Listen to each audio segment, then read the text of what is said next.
Lewis Evans en concert dans le Nord-Cotentin. L'artiste britannique et normand d'adoption viendra présenter en live son dernier album sorti l'an dernier. Ça s'appelle L'Ascension.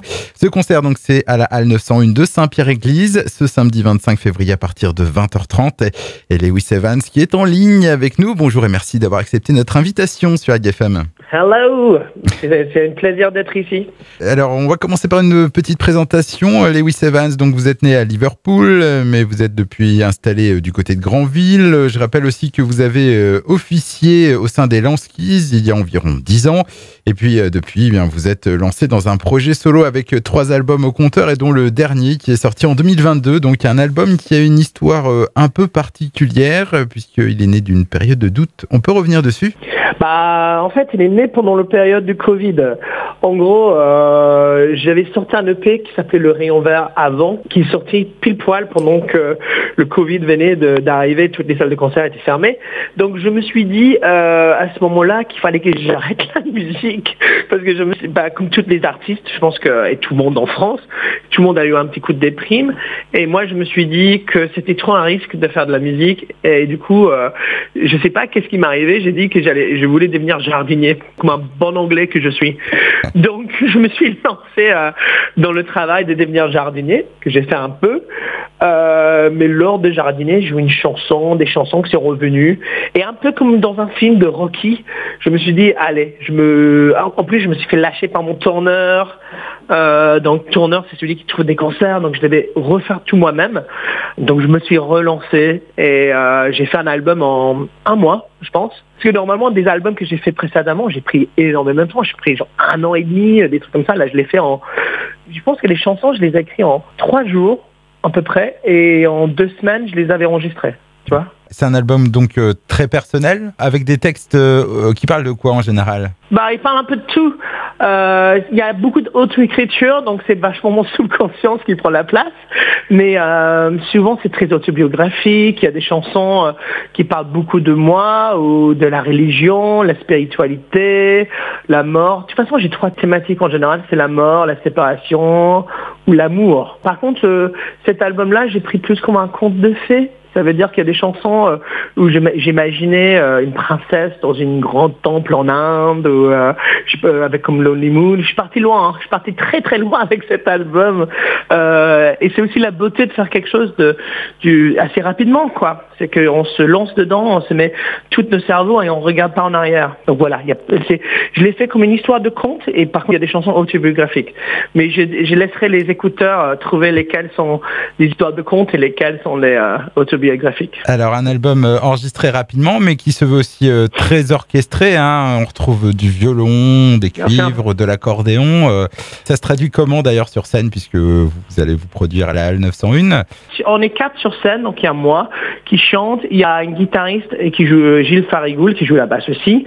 Il y a Emily Corr qui joue le violon, et il y a Jeanne Orsman, un artiste assez connu dans le coin, qui fait la guitare. Mais sache que c'est acoustique, mais on essaie de le rendre très rock en même temps de concert. Donc on a quand même une valise kick. C'est une mélange entre la musique irlandaise, celtique et un peu de punk, un peu de pop anglaise. C'est vraiment ça le mélange des 3. Donc je pense qu'on va tout défoncer. Et donc à l'occasion de ce concert du samedi soir, lorsque vous allez interpréter uniquement les morceaux du dernier album, ou vous en faites des précédents, voire même des reprises peut-être de The Lanskis ? Je vais jouer plusieurs chansons de mes albums. Je fais une petite mélange. Donc il y aura des chansons de Hager, il y aura Man in the Bubble et tout ça. Donc, mais je jouerai aussi des chansons des Lanskis, parce que maintenant je joue aussi les chansons des Lanskis comme Bank Holiday, Romeo sur scène. Je me permets à chaque concert de mélanger les chansons. Je joue pas forcément toujours le même set, mais c'est 100% sûr qu'il y aura des Lanskis dedans. Alors, c'est quoi la suite pour Lewis Evans là, pour cette année 2023 ? Vous allez continuer à défendre ce nouvel album sur scène ? La suite, j'ai plein de festivals qui sont calés.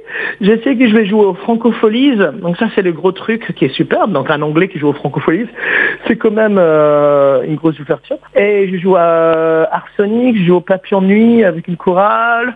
Ah merde, je suis en train de donner plein de scoops. Non, j'ai pas le droit de le dire ces choses-là, mais c'est pas grave. Je vous laisse le scoop.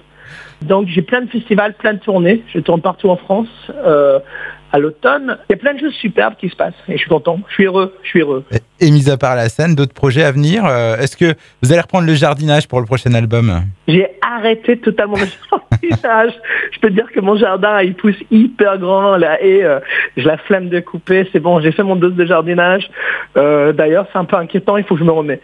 Non, j'ai fait aussi une création de jeune public, un ciné-concert aussi, qui s'appelle Le Tigre sans rayeur, où j'ai composé des musiques sur des courts-métrages, des dessins animés. C'est soutenu par les fonds des images. Et en fait, l'idée, c'est que les petits voient le premier concert et le premier film en même temps. Et donc, on rappelle donc, ce concert de Lewis Evans, c'est ce samedi 25 février à la Halle 901 de Saint-Pierre-Église. C'est à 20h30.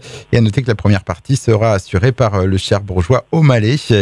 En tout cas, merci de nous avoir accordé ces quelques minutes, Lewis Evans. Beaucoup. Et puis, on ne va pas se quitter sans écouter un des morceaux de votre dernier album. Donc, ça s'appelle L'Ascension, sorti l'année dernière. Je vous laisse le lancer, ce morceau. On a choisi Magical Roundabout. Écoute, Magical Roundabout, je ne sais pas si vous vous souvenez, c'est pour les gens un peu plus vieux maintenant, mais il y avait une dessin animé qui s'appelait La Manège Enchantée, c'est ça. En anglais, c'était The Magical Roundabout. En tout cas, c'était hyper psychédélique. Et en fait, j'ai pris cette chanson-là parce que c'était l'inspiration totale, c'était cet dessin animé. Mais en même temps, c'était aussi une symbolisme, métaphore sur la vie. Cette chose qui tourne en cyclique, les choses qui reviennent. C'est un peu l'inspiration qui peut revenir aussi, quoi.